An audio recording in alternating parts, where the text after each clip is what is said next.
Assalomu alaykum. Va alaykum assalom. Ko'zingga nima qildi?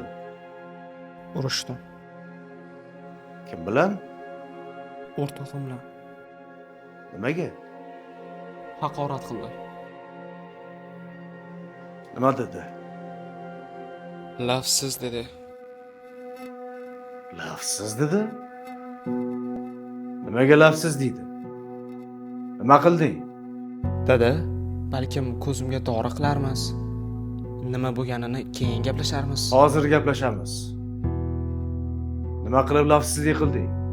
Naushnikni yo'qotib qo'yib, bugun yenga olib beraman degandim. Olib berishing kerak edi.